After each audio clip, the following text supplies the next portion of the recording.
Sawtooth Dave, what's happening, y'all? Me and Socks just having a little Sunday pet session. She's loving the little spots right here. You see her hiding back here? All right. I don't know what they're gonna do right here. What you gonna do? What you doing? You gonna let people see you? All right. All right. She's done with that. So Sawtooth Dave, guys, what's happening? So, what was that, a couple weeks ago? I started to show doubles. So this week we're gonna show triples. Done got crazy a little bit, but I don't know. I guess I got requests to do collection video, and you know, I thought about doing the whole hour long or however long it takes collection video and throw it in one video, but it seems to me like unless people got a ton of time, you know, like it makes more sense to kind of chop it up a little bit. I think I've done both ways before in the past. I don't really think it makes a ton of difference, but for me, for fun and that sort of thing, and we'll break it down. So first of all, happy Mother's Day to all the mothers, or any mothers that might be watching, or you know, wives, spouses, whatever, you know. Happy Mother's Day to you guys. First of all, I gotta say publicly that my wife's a lot more private person than I am. So me bringing up some of the stuff that happened last week, she wasn't really fond of that. So while I appreciate it, I'm kind of an open book. She's kind of a little more private stuff. So if I don't respond or don't say anything about that anymore, that's why. Like, she just kind of asked me to let her be. So I kind of upset her a little bit with that. So just it is what it is, right? We just different. No, you know, mourn differently and everything. So, did I get a sawtooth at the beginning? Are you sitting on my sawtooth, big girl? You are. You're sitting on my sawtooth. Can I get this for a second? Go ahead. All right. Miss Sock's back there eating, so properly Sawtooth Dave. All right. So we're not talking about the sawtooth this week, even though that is a double of mine. You know what? Let's do it. Let's go and show doubles. All right. Can you get the other sawtooth right there? Sorry, sweet thing. All right. All right. She's upset now. All right. So we're going to just go through doubles real quick. Somebody's actually surprised me how I have doubles, because I'm like, I didn't think I liked the model as much, but then I look at them like, well, I really want to get rid of one of them. So first of all, you start off with the sawtooths, right? You know, in the name, of course, I got to have at least two. Well, I was down to one for quite a long time. I thought it was going to be just this DLC one, but luckily I got the Stonewash all tie version back. And funny enough, like, you know, I went through and made those scales. I really enjoyed making the scales, the whole process of it. That's been a couple years back if you hadn't seen videos concerning that, but both the ones I have are both stock. So like, I got rid of all the stock scales. I know that Professor EDC is looking for one of my scales and backspacers. I do have a backspacer in this one, but at least I got something I made, but all the rest of those seem to have gone. I'm glad that they're out there and people are enjoying them, but you know, it's kind of weird. Like, you make a bunch of stuff and you figured you keep at least one, but hey, baby, that's not how it works. I don't know. So you can see all the mess back here. This is, you know, obviously where the cat eats, but I got my knife spread all over, so I'm just going to have to slide back and get some starting. So let's start with this one. Or that was, I guess, a start, but doubles. We're talking about doubles. I'm not going to the DSK collection in a second, but I don't know. Maybe I will. Maybe I won't. We'll get into it. Who cares? Figure it out as we go. Artisan Proponent. So I like this particular version of this one. I think I saw it on This Old Sword. And I think when Dave was talking about it, he left a link, and I went and checked on it. And I want to say it was Knife Center or something like that, exclusive. And it was dirt cheap, man. Like less than $200. I want to say it was like $180 or something for this big old bruiser. And like, this good chunky dude. Like, this is definitely one of the better Chinese bruisers, in my opinion. And then Brother Will, me and him used to exchange knives a lot more. Before I did the regrinding stuff, I tended to loan out and borrow other people's knives more, but it seems like with the regrind stuff, when I started doing that, like, shipping was out of control, man. I mean, I'd go to FedEx 2-3 times a week, and it's, you know, somewhere between 60 and 90 bucks about every time you go. So you can do the math. It got pretty crazy pretty quick, but he gifted me this Proponent in that time when we were kind of exchanging a lot of stuff, and we had done a couple trades and stuff. So this is the copper liner lock, or should be brass. Is it brass or copper? Shit, I can't even remember now. And this light, yeah, it's copper. Okay. Sorry. Glasses, kind of, this polarized glasses, well, my eyes are bad anyhow, but then you put polarized glasses on and, you know, it changes colors a little bit. It makes shit weird for me. It's like, it's hard. Anyhow, not going to go into eyes. So the liner lock version of this knife is way different. This knife is obviously way heavier. Copper being a heavier material than titanium, but the satisfaction of this one is just the frame lock. I'm still a frame lock guy, true and true. And I think this might be my only liner lock, but when you feel this liner lock on this one, it doesn't feel like a liner lock. It feels, you know, well, I ain't gonna say it doesn't feel like, it doesn't feel like a typical chintzy liner lock. It feels like a good strong knife. And I literally like this one. This one actually stays in my toolbox. That one I'll carry occasionally. I don't carry it all that often, but when I get in the mood, I'll carry it. But this guy right here in the toolbox, like the blade shape is great for like, let's see if I can describe it. So if I have jaws and I want to put a part up into a certain point, I can scribe it. So with, especially with a straight blade like this, you get beside the part, you can just kind of scrape the aluminum or whatever you're using in your jaws. It makes a really good, easy way to scribe. Super fast, super easy. Being D2 in this one I believe is S30 or M39. I can't remember which one. I can't read it. I don't know why I'm trying, but it's one of the better steels. I want to say it's M390 on this one. So better edge retention, but it chips quicker. So the D2 is much tougher. So like to me, the D2 is a better tool for that sort of thing, using a tool as a tool. But Proponent, another double. Like I said, like it's probably not one like I was see in theory and go, damn, I want 2 of those. But like, I'm not getting rid of either one of those. Like I love them both, like for different reasons. You already heard. Yeah, okay. All right, I'll go on to that. Yeah, so SMFs. So if you watched Steve's video, you know that I lost an SMF. If you didn't watch Steve's video, hey, go watch Steve's, I think it's the last video he did posted, Scotch and Thanks. And you'll see where my SMF went, or the other one did. But I gotta say, man, the one that really speaks to me, and I don't know if it's because it's titanium or what it is, but like just overall, and I know it's not for some people. Like I let Denise borrow this one and she was like, okay, I'm sending it back to you. So like she wasn't even thoroughly interested in this at all. I mean, she was, you know, uninterested in pretty much right away, but for some reason it speaks to me, and this Performance SMF, and this one came from Billy over at Apex Alchemy. Kind of, sort of, was a trade gift thing. I don't know, it turned into, yeah, we had a little, I don't know, button heads, as Courtney would say, I guess. Like, you're both ignorant, right? But the one that we've had the longest has been this SMF. It's the older one with the thicker blade stops that I can't possibly show you because the camera work that I do sucks ass. But this Chevron scale came off a much later model. I don't know, like I watched Zuzu talk about, or was Edge Mindset Carter talk about, he's got so much more knowledge from back in that day about what was what, and we know what this indicates. And like some of y'all are into that stuff. Maybe Steve's kind of sort of into that, you know, lineage a little bit too, but I don't give a shit. I just like the knife. So to me, older SMF, and the reason I can tell older is because this is the stop pins are the more squared off and round, and the newer ones are more domed on the ends and thinner like diameter. I don't know if you can see that or not. Let's see if we can put it side by side. There you go. That's the only way I can tell. Like I know there's other versions of Performance and other versions of regular SMFs, and I don't get into all that. Like that, you got to be kind of like geeked out in the brand a little more than I am. I just don't care. So I guess we're just going on a regular video since it's almost 8 minutes. I was going to show you a collection, but hey, we'll do it differently. Okay, so these, let's do this one first. These two are ones that I'm like, I never thought, like if you told me in theory that I was going to have 2 of these, I'm like, there's no way, man. I'm like, I really don't, I'm not connected with the knife, and even having these, I'm not connected with this knife enough to be like, I want 2 of these. But it just so happened that I have 2 of them, and I really don't have a reason to get rid of either one of them. I like them both. But neither one of them are like knock my socks off kind of folders. They're just good, you know what I mean? Like, I don't know. But anyway, what I'm talking about is the USMC Fighter Flipper. So this would be the DLC'd with some kind of ano, I don't know, gold ano, whatever, brown, gold, whatever it is. Which, y'all know me, I'm not a color guy. So, you know, I think that's the main reason that I've kept this one, is just, it looks, the overall, the gold and black together just looks good.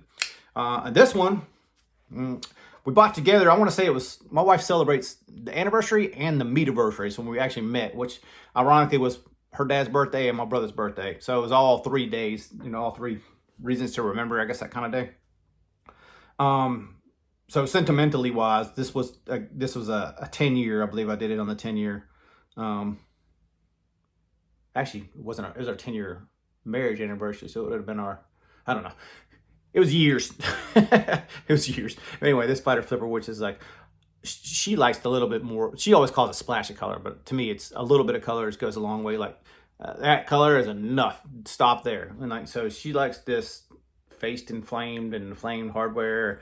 Backsides is blued flame hardware. And like, man, I really like this knife. It's sat so long in the safe. Like, she used to carry this, but I know if I carry it, I'm gonna mess it up. And I know if I mess it up, she gonna mess me up. So that's the reason I got number 2, which was this guy, right? You know, nothing over the top about this knife, but you know, out of the collection, these are probably 2 of the most colorful ones that you're gonna see from me. And for whatever reason, I'm cool with it. Like, I don't really know. I don't have a rhyme or reason why I'm cool with it. I just am. So like, it's a double. You know, like sometimes you got no rhyme or reason. You just got 2 of them. And like, even sitting here in theory, I'm like, I don't know why. Why do I have 2 of those? I don't know, but I do. So in the line, and these are kind of, it's a little bit of a stretch because these are vastly different because it's been customized, but Fat Daddy, which this one is actually a blade that Steve got done from, what's that dude's name? What's the dude that modifies Medfords that people take forever and don't get their shit back? Oh, I can't remember his name. He used to work for Medford. Y'all know who I'm talking about. Anywho, and then the handle from this one is not the same knife that the blade came off of this one. I traded Will another Fat Daddy. His was a regular blade, but the handle was different. So I basically did the handle or a blade swap out of them and traded the rest of that to another person and got this in on that trade. I don't even remember what I traded him, but either way, Fat Daddy. And then the one that I've had the longest, the TFF1H. So kind of sort of the same model, but kind of different. Obviously, you know, like customized way differently. But this is all factory. This is hacked up and jacked up by me. I say jacked up, but you know what I mean. Like I've definitely had my hands all up in this one, and this is pretty much factory. But the TFF1H, TFF1 for Fat Daddy to H, whatever you want to call it. Like this is definitely my favorite Medford. Like I talked about it briefly the other day. Like Praetorian sometimes is some people's favorites in the line. And I ain't say they ain't badass, but I've had Praetorians in the past, and I've never used them as much as my TFF ones. And I've had a couple Fat Daddies in the past besides the ones that are here, but the H is the one that really speaks to me the most, to be honest with you. And it's kind of probably where my Sawtooths go.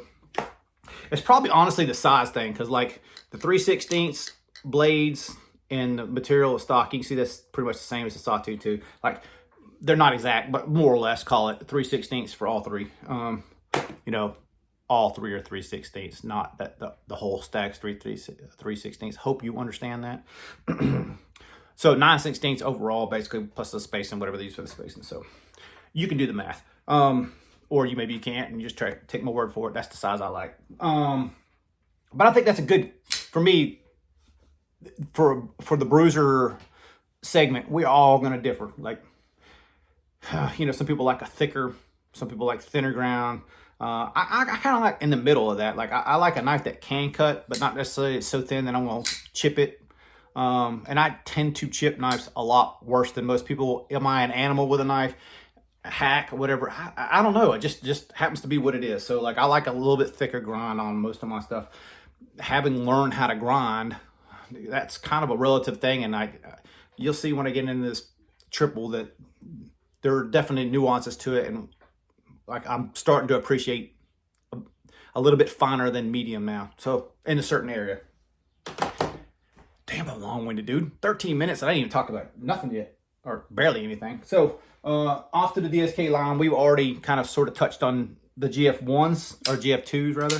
Let's do that. Just do that. Let's start with the 1. Sorry. I'm going to pull back on the 2s. Let's go to the 1s. So the 1 was the original DSK that pretty much came out, GF1 and kickstand pretty much from way back when. That's the 2 that first drew me to Dan's work. So I have this GF1. This is a Damascus version, and the hole is a little bit smaller than normal. And for this particular model, I like it a lot. Like, you know, like it just sort of works perfectly. No way to really describe it, but I believe when Scorpion 6 Shane left Medford, he went to work for, or went and worked with, I don't know if he went for, but with Dan. And if you look at these two, you can kind of sort of see that it's Dan mixed with Shane's style. And even some of the features on this knife, and I've modified this one, but it's just Recluse. So GF1 and then Recluse. And you can see the lineage there if I'm holding it in camera. I'm trying to peek in between these two because I'm an idiot and don't want to film from the top down. You can see the kind of lineage and kind of, if you know Scorpion 6 style, you can see how this is kind of a little bit mixture of the DSK and Scorpion 6 style. So I believe all these recluses came from an era when Shane, Scorpion 6 Shane, was working with Dan or for Dan or however that worked out. The only reason I know that even happened, well, I'd met Shane before at Medford, but I'd ordered a DSK at a blade show.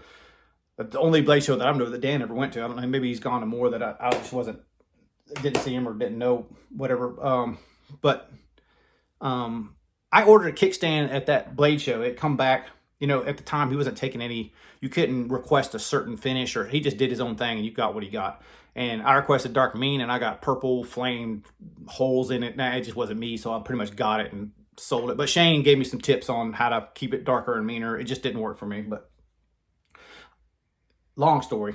I'm fairly sure that that's true. If it's not, y'all know it's not, let me know. But I'm fairly sure that that is how everything went down that particular time, Shane working for DSK. But on the recluse side of things, I've had 2 of the mediums. I showed one last week. It's gone already. I already sold it. It just doesn't make sense for me. It's made for a smaller hand person. It's really a good bruiser for a smaller hand person. But for me, you can see on this one in particular, like the nubbin on this one, you can see where all my fingers fit on this perfectly. And I fit behind that nubbin. Nothing's cramped. It feels good. I can go ahead and go one finger choke up and then move my fingers up a little bit. And I can get up on the thing a little bit. Everything works fine. With that little guy, I would have had to chop the nubbin off just to get my hand like across the full thing. Like, so it didn't make sense for me to modify a knife that it was going to be a compromise anyhow, right? It kind of didn't. So I just said, hey, I'm going to go ahead and move it. So Miss Allison snagged it. So cool enough. Denise got one. She still got it. And then Allison got the other one. So that's really cool. I'm glad both y'all got those. Both y'all have been really good to me, friendly wise. Good to the channel and that sort of thing. So appreciate both of y'all. This one is the GF2s, which is, if you look at them real quick, like they don't look like the same model at all. But then if you kind of sort of examine a little more, you'll understand why I'm at. But both GF2s, and you can see the frames are slightly different. But the overall design, the geometry, and all that stuff's all the same. The blades are obviously way different. This is a T. This is a Bowie. Both of these are sort of, he does some T's. You'll see more T's, but Bowies I've not seen very often. And then this one being a chisel ground Bowie too. So even more rare. But the 2 GF2s, also the doubles, right? Are we done with doubles? Nope. We're not done with doubles. I forgot. The Dawn of the Meg. Bam! The dual Megalodons. So this is what I started the double video on the other day. So definitely, you know, I think I got into it then too, but definitely if I'd say close to the flagship. Like if this one ain't it, it's the kickstand, but it's one of these two. But just overall beasts of knives, man. Like just no way to describe how good of a dialed in flipper this thing really is, man. So like I can understand visually if it does or doesn't appeal to you. That's pretty much like all of, I'd say, Dan's work as a whole, but like dialed in to like the flipper and being as big as it is and as beefy as it is, like it's just dialed in, man. It really is. So I'm glad to have both these. Both these are the thicker blades, and you know, going through some of these things like, am I gonna go through the DSK collection now? Nah, we'll save that. I'll save all my thoughts on the DSK for like, I mean, you know what? Is there a video goes by I don't say something about DSK? Obviously my favorite maker, right? I'll do a separate collection video because now we almost 20 minutes in and I've just been running my mouth. So the weekly wind, you know, that is what it is.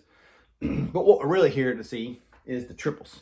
And the triples are something I never really thought I would ever get, and it kind of sort of worked out where it did, and I'm super happy it did. And there's a lot of nuances and differences, but you know what, man, let's do this top down because it really deserves the whole closer up thing. So let me flip this around. Let's go into some nuances. But let me just show you. I'll show you real quick. Real quick. That's the one I got from Steve. All right, let's do top down. All right, let's do it. We're doing triples now. So obviously I just praised the Megalodon. The kickstand's the next one, I would say flagship for Dan's especially. But let's start with the first one I got. It's gonna be the Damascus one. So this one in particular, like, was, well, I won't say the first kickstand I've had because I owned a kickstand before this, but this is the first one for this kind of modern collection, if you will. This one was one that, like, I've seen a lot of the Damascus, and this one did come with a bougier clip. What is it? Here it is. So it came with that clip. I took it off this. This is on the GF2 that I showed you a minute ago. It's my wife's. I took it off the kickstand and put it on that. But this is one of the least, I guess, what's the word the kids use? The bougie, the less flashy, the bling bling, whatever you want to call it. But still keeping the Damascus blade. So it's kind of sort of the theme, kind of the dark and mean kind of theme, but with the Damascus instead of like an etched blade. So like his etched blades actually can be darker. You know, that can be just a darker blade. But you can see, well, let's do size-wise. You can see that the Don is bigger than the kickstand. So if you're looking for overall size, the Megalodon's bigger, but kickstand's still a pretty damn big knife. Anywho, what was I going to get at? Damascus, rounded corners, simple, no milling, no coloring, nothing. This one is absolutely the perfect kickstand. Like I really didn't need to go any further than this, but hey, you're going to be a knife freak. Is this reason really come to play half the time? I don't know, probably not. This one's the recent one, and y'all know I'm an idiot, and I got something and went, yeah, that's one of the most expensive knives I bought. Let's tear it apart and redo the entire thing. That's pretty much what had happened. So yeah, I'm kind of silly on this one, but hey, I love the knife on the finished product. So this is the scale I made. You know, it came with the G10. The blade was polished with the black, and I redid the whole thing. Still wasn't mean enough for me, so I stonewashed it on top of it. It kind of sort of, it gives that copper, that kind of the duller look, kind of like the same patina that's kind of what was on that proponent. So you get that kind of little darker patinaed looking copper rather than the flashier stuff. Because I believe the other way was polished and then etched, and it wasn't kind of as dark and subdued as it is now. So obviously I'm into the dark and mean kind of stuff. Surprise, surprise, if you watch this channel, right? It's blasted aluminum oxide, to be specific.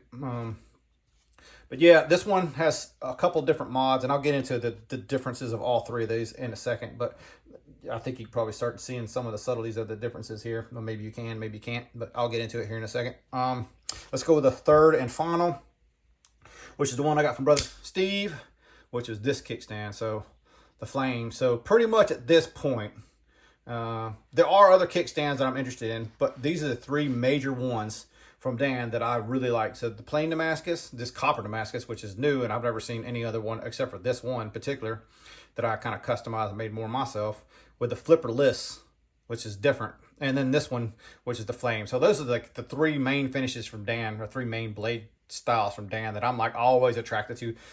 The other would be, you know, just the regular stonewash, acid stonewash that he does, the real dark and mean kind of stuff.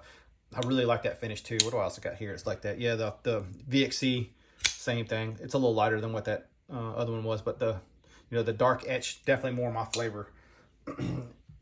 You know, well, vulcanized, or I think he calls it oxide. The oxide finishes, you know, they vary so much, but this one just looks straight fire, man. Like all the red and stuff on it. So very cool. This sculpting stuff on the handles, you know, I'm kind of not really a huge fan of most of that sculpting stuff. The will to say about Dan versus, say, Medford. So this was done by the other dude that worked for Medford, but this one kind of has a little more of that personality kind of touching into it too. But Dan kind of does his own thing. Most of his finishes aren't like, or most of his, you know, texture and all that stuff are more like done with the mill. Or, you know, there's dimpley ones too. Do I have a dimple? I don't have a dimple DSK, do I? Well, I might need to rectify that. The dimple finish, you know, milling patterns like this. But to me, I like the rounded, just kind of softened edges, I guess, more so than like some of the other finishes he does on some of this stuff. But that's probably the only one missing is the dimple one. So maybe I'll get another one. Maybe be, you know, a Quattro next time. We'll see. Let's go with some differences real quick. So looking at all of them, you say, okay, they're all kickstands. Are they all the same? Nope, not even close. So let's just do, I don't know if I'm gonna be able to show you these all standing up, but I'm gonna try to stick them all up and then kind of sort of tell you, let's do it that way. Okay, so maybe you can and maybe you can't tell the difference. This is the thinnest, and I don't know what it actually measures, but let's just call it 3/16-ish, okay? This is a little bit thicker, so I'm gonna call this like 200-ish, and this is the thickest at 250-ish. So you can see blade stock is all different. I don't know if you can tell back in the back spacers back here, but you can see the width of them is all a little bit different.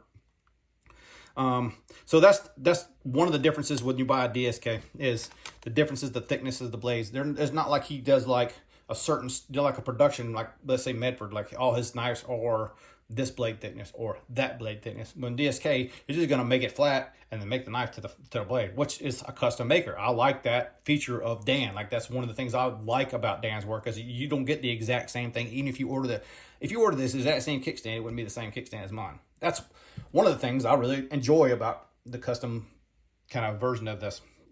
If we're going to talk about grinds, this one's definitely the thinnest ground, this Damascus one. Thinnest blade stock, thinnest ground. This one is actually ground thinner than this one is. And this is the thickest blade. And it comes down to a pretty good edge.